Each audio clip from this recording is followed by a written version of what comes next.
પર્વતો જોઈ ગયા, હવે આપણે જોવાના છે ઉચ્ચ પ્રદેશ કે ઉચ્ચ પ્રદેશ એ કોને કહેવાય છે. શું છે ઉચ્ચ પ્રદેશ? સમુદ્ર સપાટીથી આશરે 180 મીટરથી વધુ ઊંચાઈ ધરાવતા તથા ટોચ ઉપરથી પ્રમાણમાં પહોળા અને સપાટ ભૂમિ ભાગને ઉચ્ચ પ્રદેશ કહેવામાં આવે છે. કે આ ઉચ્ચ પ્રદેશની વ્યાખ્યા છે કે સમુદ્રની જે સપાટી છે એ સમુદ્રની સપાટીથી આશરે કેટલા 180 મીટરથી તથા વધારે ઊંચાઈ ધરાવતા અને ટોચ ઉપરથી કે પ્રમાણમાં પહોળા અને ખૂબ સપાટ ભૂમિ ભાગને, કે જમીનનો ભાગ કેવો હોય સપાટ હોય તો તેવા ભાગને ઉચ્ચ પ્રદેશ કહેવામાં આવે છે. એની વ્યાખ્યા છે.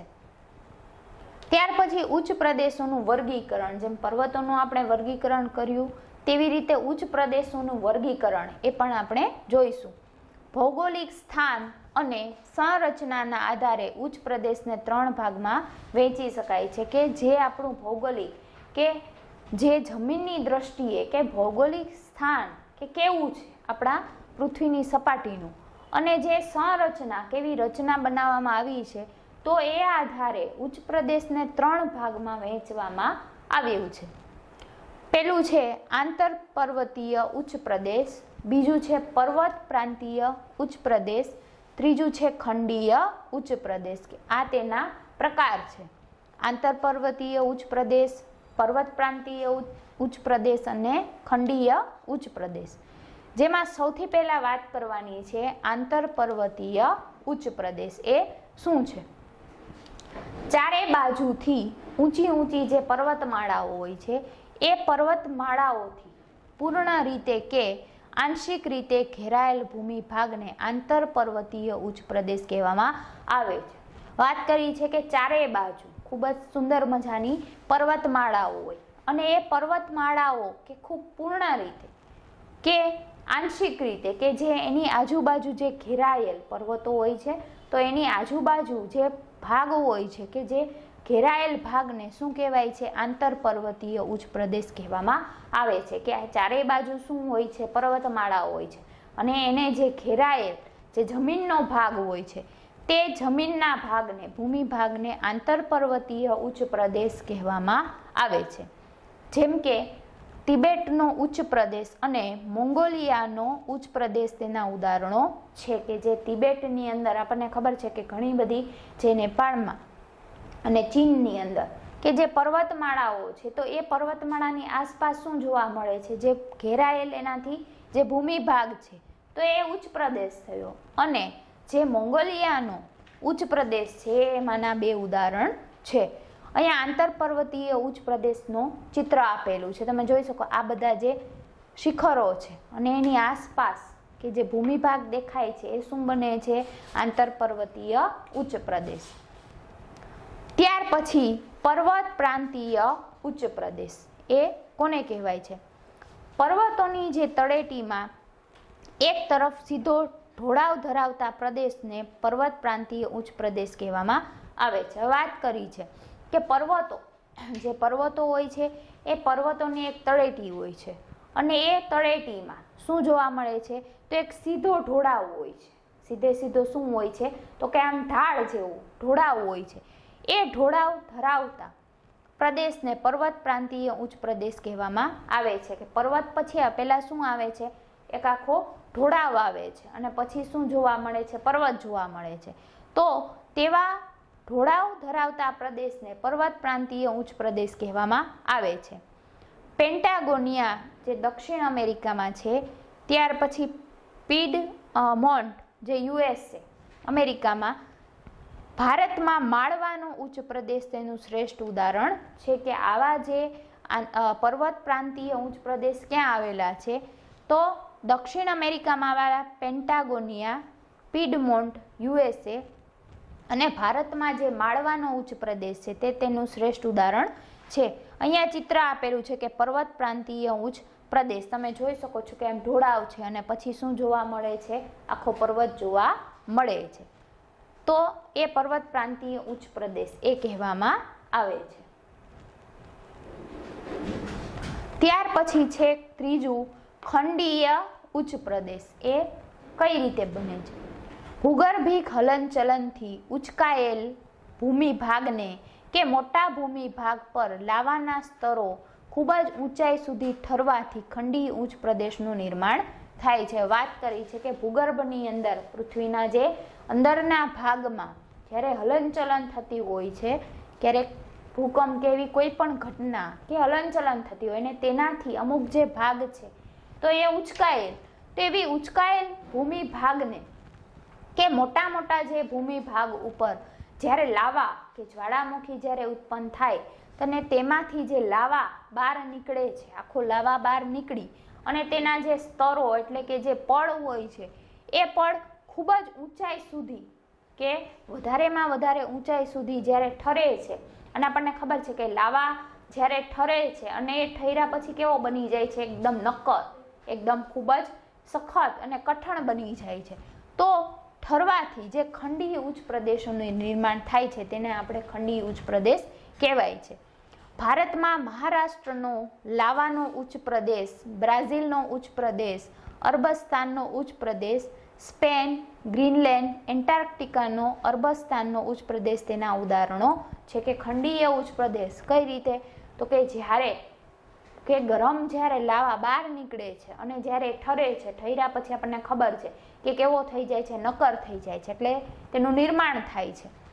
અને ભારતમાં આવા ખંડીય જે ઉચ્ચ પ્રદેશ ક્યાં જોવા મળે, તો મહારાષ્ટ્રની અંદર, પછી બ્રાઝિલની અંદર, અરબસ્તાનની અંદર, સ્પેન, ગ્રીનલેન્ડ, એન્ટાર્કટિકામાં અરબસ્તાનનો ઉચ્ચ પ્રદેશ એ તેના ઉદાહરણો છે. અહીંયા ખંડીય ઉચ્ચ પ્રદેશ જોઈ શકો છો કે જ્યારે લાવા બહાર નીકળી પછી ઠરે અને કેવું આખું એનું નિર્માણ થાય છે, એક જ જગ્યાએ ખંડીય એટલે એમને સ્થિર બને છે, એટલે ખંડીય ઉચ્ચ પ્રદેશ એનું આખું નિર્માણ થાય છે.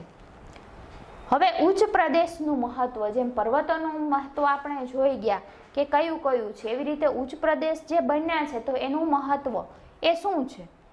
ઉચ્ચ પ્રદેશની લાવાની ફળદ્રુપ જમીન હોય તો કપાસની ખેતી માટે અનુકૂળ બને છે. વાત કરી છે કે ઉચ્ચ પ્રદેશમાં જ્યારે આ પ્રકારની ખંડીય ઉચ્ચ પ્રદેશ બને છે અને તેમાંથી જે લાવા બહાર નીકળી અને જ્યારે જમીન પર પથરાઈ જાય છે તો જે લાવા છે એ જેની ફળદ્રુપ જમીન છે એ ખૂબ જ ફળદ્રુપ હોય છે અને એવી જમીનમાં કોઈ પણ પાક સારામાં સારો કહેવાય છે.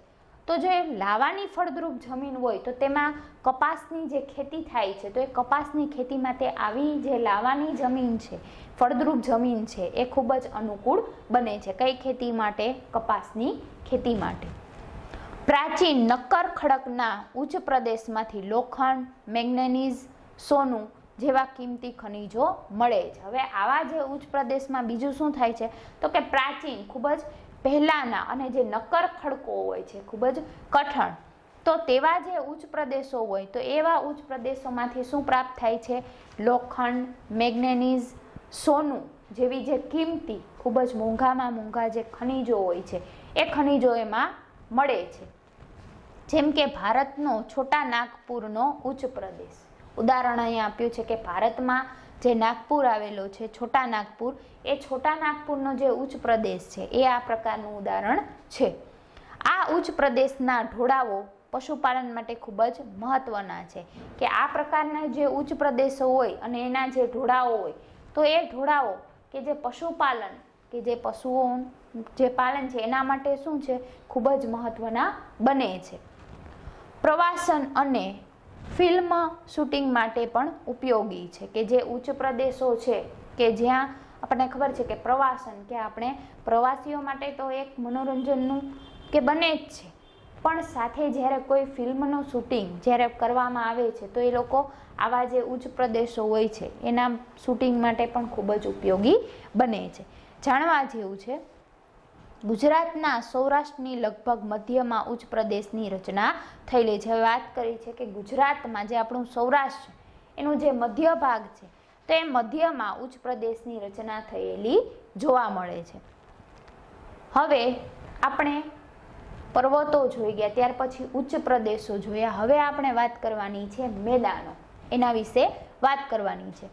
સમુદ્ર સપાટીથી 180 મીટરથી ઓછી ઊંચાઈએ આવેલા સમતલ કે સપાટ ભૂમિ ભાગને મેદાન કહેવામાં આવે છે. વાત કરી કે જે સમુદ્રની સપાટી છે તેનાથી 100 મીટર પણ એના કરતાં ઓછી કે ઊંચાઈ 180 મીટર કરતાં જે ઓછી ઊંચાઈ હોય અને સમતલ, તેની સપાટી કેવી હોય? સમતલ હોય, સમપ્રમાણ. તો એવો જે સપાટ કે ભૂમિભાગ હોય છે એવા ભૂમિભાગને શું કહેવામાં આવે છે? મેદાન તરીકે ઓળખવામાં આવે છે. દુનિયાના મોટા ભાગના મેદાન નદીઓ દ્વારા ઠલવાયેલ માટીમાંથી નિર્માણ પામ્યા છે. આવા જે મેદાનો છે એમનેમ નથી બનતા, પણ જે દુનિયાના મોટા ભાગના જે મેદાન છે એ કે જ્યારે નદીઓ છે એ નદીઓ દ્વારા કે ઠલવાયેલા માટી, કે જે માટી હોય છે નદીની અંદર, આપણને ખબર છે કે ઝીણી ઝીણી કાંપ હોય છે, માટીઓ હોય છે, તો એ માટીમાંથી કે ઉત્પન્ન પામ્યા છે, નિર્માણ પામ્યા છે. નદીઓ સિવાય કેટલાક મેદાનોનું નિર્માણ પવન, જ્વાળામુખી અને હિમનદીઓ દ્વારા પણ થાય છે. હવે આ નદીઓ સિવાય જે મેદાનની રચના છે એ મેદાનોની રચના કઈ રીતે? તો કે પવન, એ પવન પછી જ્વાળામુખી, આપણને ખબર છે કે અસંખ્ય પવન જ્યારે થાય છે તો એ બધું જ એકદમ સપાટ કરી નાખે છે જમીનમાં. એટલો જ્યારે વાવાઝોડા ચક્રવાત સર્જાય છે તે આપણને ખબર છે કે બધું જ લઈ જાય છે. તો એવી રીતે પવન, જ્વાળામુખી અને હિમનદીઓ, એના દ્વારા પણ એવા મેદાનોની રચના થાય છે. હવે જોવાનું છે મેદાનોનું વર્ગીકરણ. નિર્માણના આધારે મેદાનોનું વર્ગીકરણ આ પ્રમાણે કરી શકાય કે જ્યારે મેદાનનું નિર્માણ થાય છે તો આ પ્રમાણે તેનું વર્ગીકરણ કરવામાં આવે છે.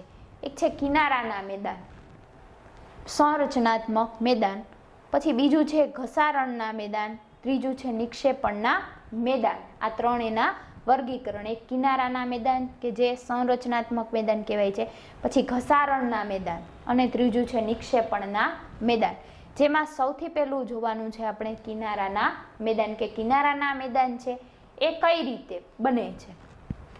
આ મેદાનનું નિર્માણ મુખ્યત્વે સમુદ્ર કિનારા એટલે કે પૃથ્વીની ભૂગર્ભિક હિલચાલને કારણે સમુદ્ર કિનારા નજીકનો ખંડીય છાજલીનો ભૂમિભાગ ઉંચકાય ત્યારે બનતા મેદાનને સમરચનાત્મક મેદાન કહે છે. તેની વ્યાખ્યા છે મોટી બધી, કે આવા જે મેદાનો છે એ મેદાનો ક્યારે બને છે, નિર્માણ ક્યારે બને છે? તો જે સમુદ્રનો કિનારો હોય છે, કે જે દરિયાના કિનારો હોય છે, એટલે કે જે પૃથ્વીની અંદર, પૃથ્વીના ભૂગર્ભમાં ક્યારેક થતી હલનચલનને કારણે જે સમુદ્રના નજીકનો, કે જે સમુદ્ર હોય એની નજીકનો જે કિનારો હોય છે, તો એ નજીકનો જે ખંડીય અને જે છાજલીનો, કે નજીકનો એવો છાજલીનો કે જે ભૂમિભાગ જ્યારે આખો ઊંચકાય છે, ક્યારે થાય?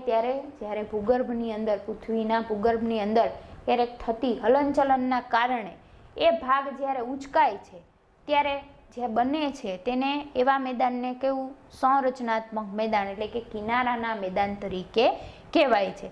આવા મેદાન મોટે ભાગે ભૂમિખંડના કિનારે જોવા મળે છે. આવા મેદાન છે ક્યાં જોવા મળે છે? તો કે ભૂમિખંડના કિનારે, કે જે સમુદ્રની સપાટીના કિનારે એવા મેદાનો જોવા મળે છે. મેક્સિકોના અખાતના કિનારે ફેલાયેલ સંયુક્ત રાજ્ય અમેરિકાના દક્ષિણ અને પૂર્વે આવેલા મેદાન તેનું ઉદાહરણ છે. કે જે મેક્સિકોની અંદર આવેલો અખાત, એ અખાતનો જે કિનારો છે અને એ કિનારામાં જે ફેલાયેલ જે સંયુક્ત રાજ્ય છે અમેરિકા, અને જે એના અમેરિકાના દક્ષિણ અને પૂર્વ ભાગમાં જે મેદાન આવેલું છે તે તેનું મુખ્ય ઉદાહરણ છે. જમીનના તળિયા, વાત કરી છે કે જમીનના જે તળિયા અને એના ઘસાવાના કારણે પણ આવા મેદાનનું નિર્માણ થાય છે. માત્ર આપણે જોયું કે સમુદ્રના કિનારામાં અને એના ભૂગર્ભમાં જે હલનચલન થાય છે એના લીધે તો થાય જ છે, પણ જે જમીનના તળિયા, એ તળિયાના ઘસાવાને કારણે પણ આવા મેદાનનું નિર્માણ થાય છે. ઓસ્ટ્રેલિયાનું મધ્યનું મેદાન આ પ્રકારે નિર્માણ પામ્યું છે. હવે ઓસ્ટ્રેલિયાની અંદર જે મધ્ય ભાગનું મેદાન છે એ કઈ રીતે તેના કે ભૂમિનું જે તળિયું, જમીનના જે તળિયાના ઘસાવાથી મધ્યનું મેદાન નિર્માણ પામ્યું છે. ત્યાર પછી બીજું છે ઘસારણનું મેદાન. હવે એ કયું છે? તો પૃથ્વીની સપાટી ઉપર સતત ઘસારણની પ્રક્રિયા ચાલતી રહે છે. કઈ રીતે? આપણે તો રહીએ છીએ તો આપણને કેમ ખબર નથી પડતી, પણ પૃથ્વીની જે સપાટીની અંદરની આંતરિક ક્રિયાની વાત કરી છે કે જે અંદરની આંતરિક ક્રિયા એમાં જે ખડકો એકબીજા સાથેની જે ઘસારણની પ્રક્રિયા ચાલે છે અને એ ઘસારણની પ્રક્રિયા ચાલતી રહે છે જેનાથી લાંબે ગાળે પર્વતો તથા ઉચ્ચ પ્રદેશો નદી પવન અને હિમનદી જેવા પરિબળો દ્વારા ઘસાઈને મેદાન બને છે. હવે જે કે આવી પ્રક્રિયા થતી રહે છે તેનાથી લાંબે ગાળે શું જોવા મળે છે તો કે જે પર્વતો હોય છે અને ઉચ્ચ પ્રદેશો, પછી નદી હોય, પવન હોય છે અને જે બરફની નદીઓ હિમ નદીઓ હોય છે તો તેવા જે પરિબળો છે એ ઘસાઈને શું જોવા મળે છે તો કે મેદાનનું નિર્માણ કરે છે.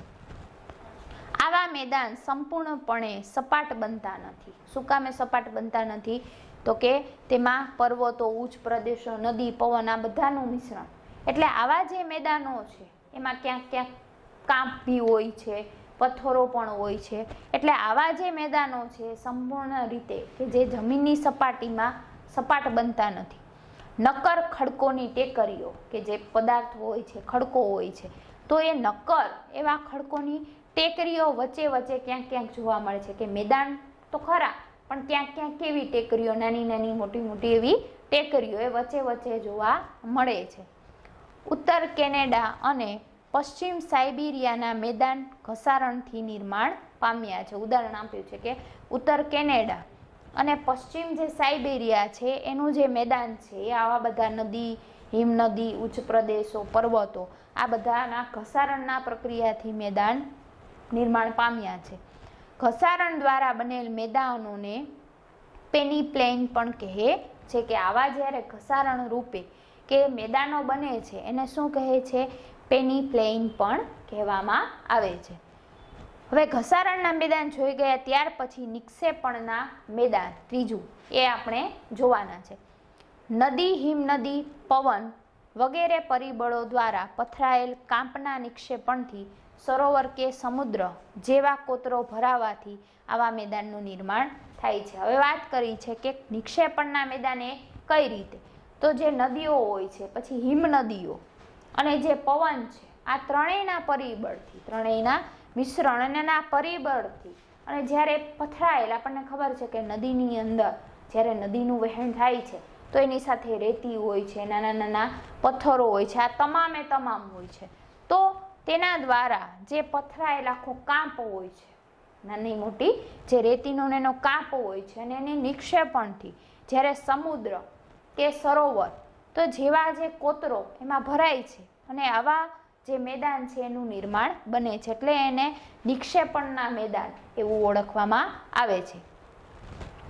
તેથી તેને નદીકૃત કે કાંપના મેદાન પણ કહેવામાં આવે છે. નિક્ષેપણના મેદાન તો કહે જ છે પણ સાથે તેને નદીકૃત, કારણ કે નદીમાંથી એ કાંપ એ ધોવાઈને આવે છે એટલે એને નદીકૃત કાંપના મેદાન પણ કહેવામાં આવે છે. ભારતમાં ગંગા યમુનાના મેદાન, ભારતની અંદર આવેલા ગંગા અને યમુનાનું મેદાન, પછી ઉત્તર ચીનમાં હવાંગનું મેદાન, ઇટાલીમાં આવેલું પો નદી દ્વારા બનેલ લોમ્બાર્ડીનું મેદાન કાંપના મેદાનને વિશિષ્ટ દ્રષ્ટાંત છે કે તેના ઉદાહરણ છે. જ્યારે મેદાનોનું નિર્માણ સરોવરના કાંપના નિક્ષેપણથી થાય છે ત્યારે તેને સરોવરના મેદાન કહે છે. જેમ નદીકૃત આપણે જોઈ ગયા કે નદીના દ્વારા જે થાય તેને નદીકૃત કાંપનું મેદાન કહેવાય છે. જ્યારે મેદાનોનું નિર્માણ કે સરોવરનું કાંપના નિક્ષેપણથી થાય છે ત્યારે તેને શું કહેવાય? સરોવરના મેદાન કહે છે. કાશ્મીરની ખીણો ભારતના સરોવરના મેદાનનું ઉદાહરણ છે કે કાશ્મીરની અંદર જે આવેલી ખીણો છે તો એ ભારતના કે જે સરોવર છે એ સરોવરના મેદાનનું એક ઉત્તમ ઉદાહરણ છે. હવે આપણે જોવાનું છે કે મેદાનોનું મહત્વ એ શેના માટે છે. માનવ વસાહતો અને વ્યાપાર વાણિજ્યમાં સ્થાનો ફળદ્રુપ મેદાનો રચાય છે. વાત કરી છે કે જે માનવીની વસાહતો કે માનવ જ્યાં રહે છે અને તેને જે વ્યાપાર અને વાણિજ્ય એના જે સ્થાનો હોય છે જેમાં ફળદ્રુપ મેદાનો એમાં સ્થપાય છે. સપાટ મેદાન સડક માર્ગ અને રેલમાર્ગ માટે ઉપયોગી પુરવાર થાય છે કે જે સપાટ કે જેની સપાટી એ સાવ સપાટ હોય છે અને એવા મેદાન શેના માટે તો કે સડક માર્ગ કે રસ્તામાં ચાલવા આવવા, અને રેલમાર્ગ માટે કે સપાટ જમીન હોય જ્યાં રેલમાર્ગ જે છે એવો ખૂબ જ ઉપયોગી, તો એના માટે એ ઉપયોગી સાબિત થાય છે. ગીચ વસ્તી ધરાવતા શહેરો મેદાનોમાં આવેલા છે. જ્યાં વધારે પડતી વસ્તી હોય એવા વસ્તી ધરાવતા શહેરો એ પણ મેદાનોમાં આવેલા છે. ફળદ્રુપ જમીન અને ખેત ઉત્પાદન માટે વધુ ઉપયોગી છે, કે આવા મેદાનો જે છે એ જેની જમીન ખૂબ સારી હોય, ફળદ્રુપ હોય, અને જે ખેતીના ઉત્પાદન માટે તો એ વધારે ઉપયોગી બને છે. પછી ખેત પેદાશ, કે જે ખેતરમાંથી બનતી કે જે પેદાશો અને ઉદ્યોગ માટેનો જે કાચો માલ એ પણ આવા જે મેદાનો છે એ પૂરો પાડે છે. હવે ત્યાર પછી આપણે જોવાનું છે, મેદાનો જોઈ ગયા પછી ઉપસાગર એ આપણે જોવાનો છે. સામાન્ય રીતે મહાસાગરના જળ ભાગનો આંશિક ભાગ એટલે ઉપસાગર. અહીંયા એની વ્યાખ્યા છે કે ઉપસાગર એટલે શું, તો સામાન્ય રીતે જે મહાસાગરો હોય છે, જે મોટા મોટા સમુદ્રો હોય છે, અને એ સમુદ્રનો જળ ભાગ કે પાણીનો જે ભાગ હોય એ આંશિક ભાગ, એનો અમુક જે ભાગ એટલે એનો ઉપસાગર, જે ફરતોની જમીનથી ખુલ્લા વિશાળ સરોવર જેવો આકાર ધારણ કરે છે. કેવો કરે છે, જે ફરતેની કે જે આખી ફરતેની જે જમીન હોય એ જમીનમાં જે ખુલ્લો અને વિશાળ સરોવર જેવો એક આકાર એ રચે છે, તેને શું કહેવાય છે, ઉપસાગર તરીકે કહેવાય છે. ઉપસાગરો વિશાળ અને નાના કદના પણ હોઈ શકે છે. હવે જે આવા ઉપસાગરો હોય છે એ ખૂબ વિશાળ મોટા પણ હોઈ શકે છે, અને ક્યાંક ક્યાંક નાના નાના પણ કદના હોઈ શકે છે. ભારતમાં બંગાળનો ઉપસાગર તેનું શ્રેષ્ઠ ઉદાહરણ છે, કે ભારતમાં જે આપણે બંગાળાનો કે ઉપસાગર છે તે આમાંનું એક શ્રેષ્ઠ ઉદાહરણ છે, કે જેને આપણે ઉપસાગર તરીકે ઓળખીએ છીએ. હવે અખાત, અખાત એટલે શું, અખાત કોને કહેવાય છે, ઘણા બધા આપણે નામ સાંભળે છે, ખંભાતનો અખાત, તો એ ખંભાતનો અખાત પણ એ શું છે, જ્યારે કોઈ જળ વિસ્તાર 3 બાજુથી ભૂમિથી ઘેરાયેલ હોય તેને અખાત કહેવાય છે. વાત કરી છે કે જ્યારે પણ કોઈ જળ વિસ્તાર કે જે પાણીનો વિસ્તાર હોય છે એની આજુબાજુ કે ત્રણેય બાજુથી કે ભૂમિથી ઘેરાયેલ હોય છે તો તેને અખાત કહેવામાં આવે છે. ત્રણેય બાજુ શું હોય છે, જમીન હોય છે, અને વચ્ચે શું હોય છે, તો કે પાણીનો વિસ્તાર હોય છે, પાણી હોય છે, તો તેને અખાત કહેવાય છે. ઉદાહરણ તરીકે ખંભાતનો અખાત અને કચ્છનો અખાત, કે જેની ભૂમિ કે જે જમીન છે ત્રણેય ભાગ કેવો હોય છે, ભૂમિથી હોય છે, અને વચ્ચે જે પાણીનો વિસ્તાર હોય તો તેવો જે છે એ ભાગને શું કહેવાય છે, અખાત કહેવાય છે, જેમ કે ખંભાતનો અને કચ્છનો અખાત. ત્યાર પછી છે ભૂશીર. તો ભૂશીર એટલે શું, ભૂશીર એટલે ભૂમિનો લાંબાત્મક છેડો, કે જે આપણી જમીન છે એ જમીનનો ખૂબ જ લાંબો કે જેનો ક્યાંય અંત જ નહીં, તો એને આપણે શું કહેવાય, ભૂશીર એટલે ભૂમિનો લાંબાત્મક છેડો. આ નાની વ્યાખ્યા થઈ.